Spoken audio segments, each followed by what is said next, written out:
एक बार फिर आपका स्वागत है, अभिनंदन है आपके अपनी YouTube channel Aryan Institute Allahabad में। दोस्तों, जैसा कि बोर्ड पर आप देख पा रहे हैं, आप सभी की विशेष मांग पर एक बार फिर हम आपके बीच में उपस्थित हैं।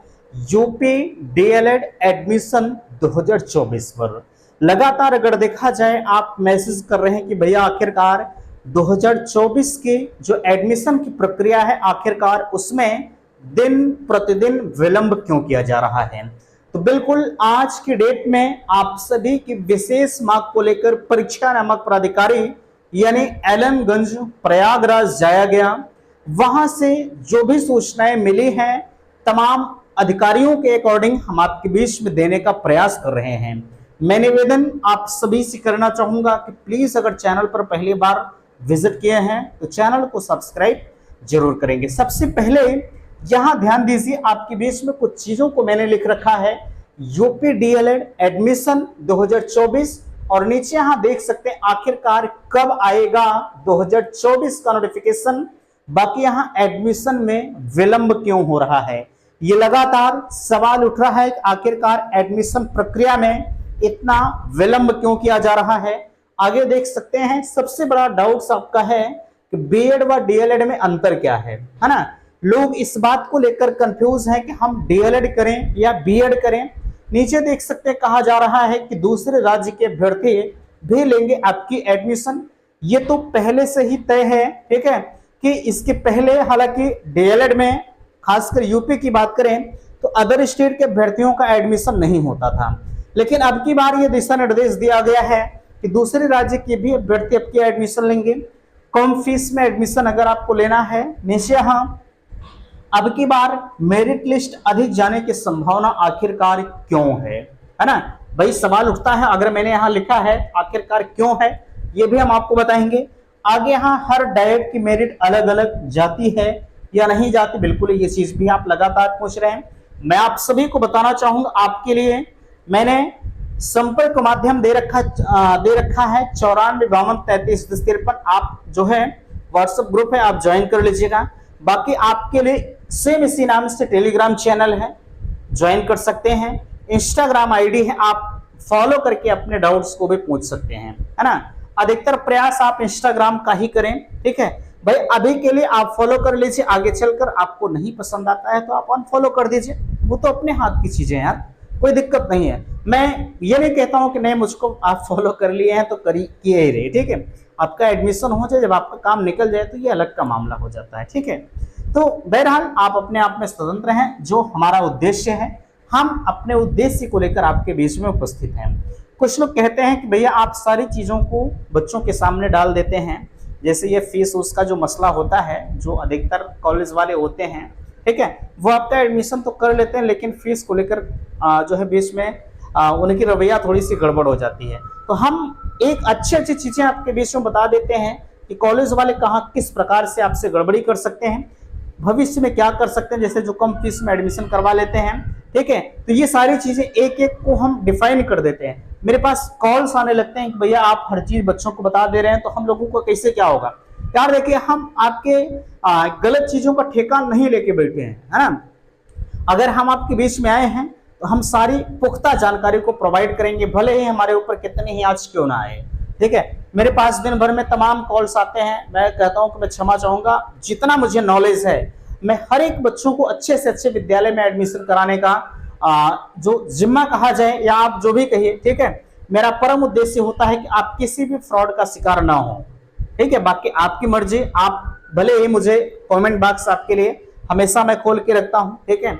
ये सब सारी चीजें हम आपको बताते हैं तो आप कहते हैं कि आप सबसे बड़े वो हैं, ठीक है, लेकिन ऐसा कुछ नहीं है। जो बच्चे एडमिशन ले लिए हैं आप उनसे पूछ सकते हैं, मुझे उससे आपत्ति नहीं। मैं जानता हूं कि जहां लोगों की संख्या होती है, हर कोई आपके बारे में पॉजिटिव नहीं सोच सकता, ठीक है। उसमें से कहीं कुछ न कुछ जो है नेगेटिविटी सोच वाले जरूर होते हैं। तो बहरहाल हम उन लोगों को नजरअंदाज करते हैं जिनकी सोच अच्छी होती है, उनको लेकर आगे चलने का प्रयास ये हमेशा हमारा रहता है और आने वाले समय में भी मेरा प्रयास यही रहेगा, ठीक है। बहरहाल चलिए देख सकते हैं कब आएगा 2024 का नोटिफिकेशन। अभी तक परीक्षा नामक प्राधिकारी के द्वारा ये बताया जा रहा था कि हम 10 जुलाई तक आपके नोटिफिकेशन को जारी कर देंगे, लेकिन आज क्या है, आज 10 जुलाई हो चुकी है, लेकिन अभी तक इनके नोटिफिकेशन का कहीं कुछ पता नहीं है। इनके कहने और करने में बड़ा अंतर है, आप नोट करिएगा, ठीक है, ध्यान दीजिएगा।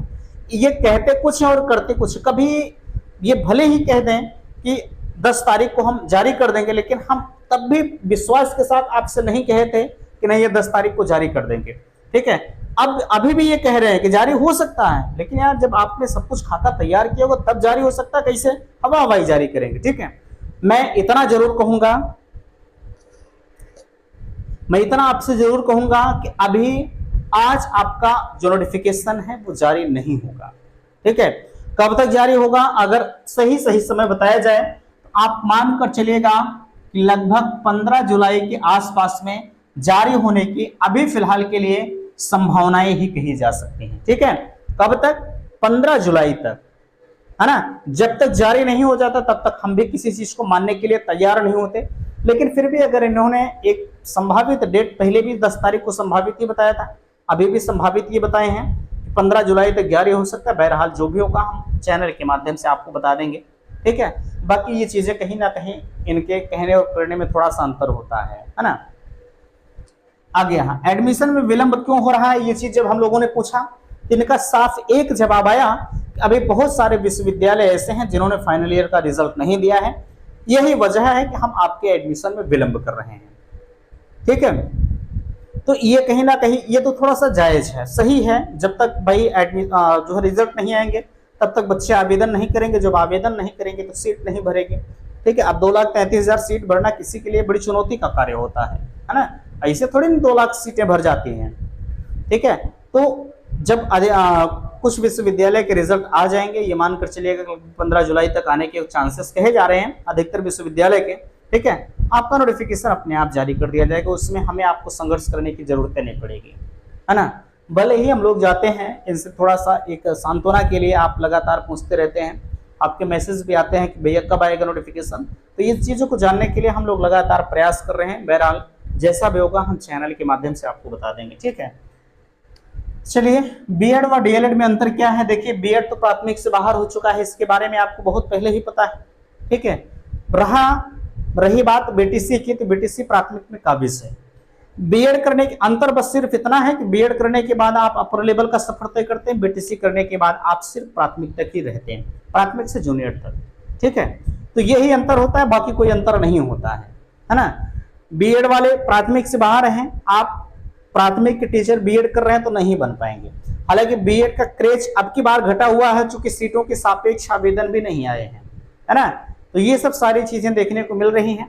कुछ लोग बीएड ऑनलाइन कर दिए हैं, बीटीसी करने के लिए सोच रहे हैं, दिमाग में है कि चलिए बीएड का रिजल्ट तो आ गया, अगर बीटीसी में हम गवर्नमेंट कॉलेज मिलेगा तो कर लेंगे, नहीं मिलेगा तो बीएड कर लेंगे।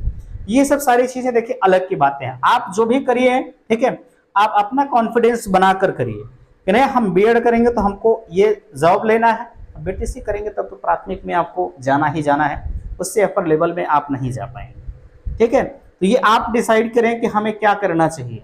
हम आपके भविष्य का डिसाइड नहीं कर सकते हैं कि नहीं आप बीएड ही करिए, ठीक है। दूसरे राज्य के अभ्यर्थियों का जहां तक सवाल है, तमाम लोग फ्रॉड का शिकार हो रहे हैं एडमिशन के संदर्भ में। मैं हमेशा आपसे कहता हूं, आप किसी ऐसे पर्सन के साथ जुड़िए जो हमेशा आपके बीच में रहे। जैसे रही बात मेरी, हम अपनी बात करें तो हम हमेशा आपके बीच में रहेंगे। ये एक पब्लिक प्लेटफॉर्म है, ये प्लेटफॉर्म छोड़कर हम भगने वाले नहीं, है ना।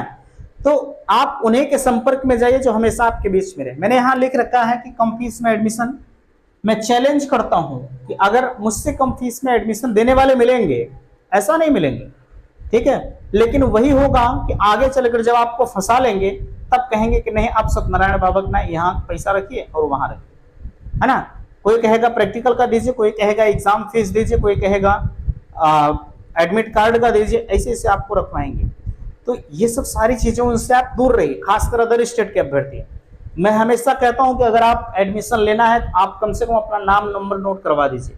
मैं दावा करता हूं कि सबसे कम फीस में किसी भी प्रकार की फ्रॉडबाजी नहीं होगी, ठीक है। आपको एडमिशन मैं दिलाऊंगा, ये मेरा वादा है, ठीक है। पिछली बार बहुत सारे अभ्यर्थियों ने किया है और आज वो सकुशल प्रथम सेमेस्टर में है और परीक्षाएं देने की कगार पर आ चुके हैं। कभी उनसे 1 रुपए की छल कपट नहीं हुई है ना। तो आप क्या चाहते हैं, कैसे चाहते हैं, ये आपकी जिम्मेदारी है, ठीक है। बाकी भाई आपके साथ जो भी होगा उसके जिम्मेदार तो आप खुद ही होंगे। बाकी यहाँ आपकी बार मेरिट अधिक जाने की संभावनाएं क्यों है भाई? जब बीएड में लोगों ने कम आवेदन किया है तो सोच उन्होंने बीटीसी की रखी होगी, ठीक है। तो बीटीसी में अगर आवेदन अधिक होता है तो मेरिट आपकी अधिक जाएगी, आवेदन कम होता है तो मेरिट आपकी लो जाएगी, ठीक है। तो जब बच्चे ज्यादा रहेंगे तो कंपटीशन ज्यादा रहेगा, बच्चे कम रहेंगे तो कंपटीशन कम रहेगा, यही होता है, ठीक है। बाकी जिनकी मेरिट यार देखिए, क्या हर डाइट की मेरिट अलग अलग जाती है? जी बिल्कुल, ठीक है, हर डाइट की मेरिट अलग जाती है। अब यहाँ प्रयागराज की ले लीजिए, यहाँ की मेरिट बिल्कुल हाई जाती है, ठीक है। लखनऊ को ले लीजिए, लखनऊ की मेरिट हाई जाती है। बनारस की ले लीजिए, बनारस की मेरिट हाई जाती है। जो थोड़ा सा शिक्षा के क्षेत्र में अग्रणी डाइट हैं उनकी मेरिट हमेशा हाई रहती है, कम नहीं जाती है। सेकंड जब मेरिट लिस्ट आती है, ठीक है, यानी जब सेकंड काउंसलिंग चालू होती है तो वहां पर मेरिट में थोड़ी सी गिरावट आती है, थर्ड में बिल्कुल गिरावट आती है, और जब डायरेक्ट होता है उसमें तो जो तब भी वहां मेरिट ही होता है, ठीक है। लेकिन सॉरी लेकिन जब थर्ड वाली होती है तो मेरिट के बेस पर भी वहां होता है, लेकिन अधिकतर हो जाता है जिनकी मेरिट कम भी रहती है, ठीक है। बाकी यहाँ आपकी अगर मेरिट आप कहेंगे कि भैया कितने मेरिट हमारे हो तो गवर्नमेंट कॉलेज मिल जाएगा। देखिए मैंने इसके बारे में बखूबी बताया है कि अगर आपकी मेरिट जो है 230 के आसपास में या 235 के आसपास में होती है तो आपको चांसेस रहते हैं कि गवर्नमेंट कॉलेज मिल जाएगा, ठीक है। 240 245 तक के भी बच्चे रहते हैं मेरिट लिस्ट में, ऐसा नहीं है, ठीक है। कंपटीशन लेवल हाई रहता है, हालांकि इसमें कोई एंट्रेंस नहीं होता, खासकर अदर स्टेट के अभ्यर्थी ध्यान दीजिएगा, इसमें एंट्रेंस नहीं होता, आप आवेदन करेंगे, ठीक है। ग्रेजुएशन के आधार पर होता है, न कि इंटर के आधार पर। तमाम ऐसे स्टेट है जहां पर इंटरमीडिएट के आधार पर होता है, खासकर यूपी में ग्रेजुएशन के तौर पर होता है। आप आवेदन करते हैं, मेरिट बनती है, मेरिट बनने के बाद जो है एक शेड्यूल आता है कि इतने मेरिट से इतने मेरिट तक इसमें एडमिशन करवाएंगे, ठीक है। तो ऐसे आपको देखने को मिलेगा। हम चैनल पर आपको सारी चीजें प्रोवाइड करेंगे, आपको कहीं किसी चैनल पर जाने की जरूरत नहीं होगी, ठीक है। बाकी आप क्या सोचते हैं, क्या कहते हैं, ये सारी चीजें अभी फिलहाल के लिए भविष्य की हैं, ठीक है, आने वाला वक्त ही देखा जाएगा। लेकिन अगर आप एडमिशन चाहते हैं तो आप अपने सारे डॉक्यूमेंट्स को तैयार रखिएगा, ठीक है। तो आशा करते हैं आज का यह वीडियो आप सभी को पसंद आया होगा।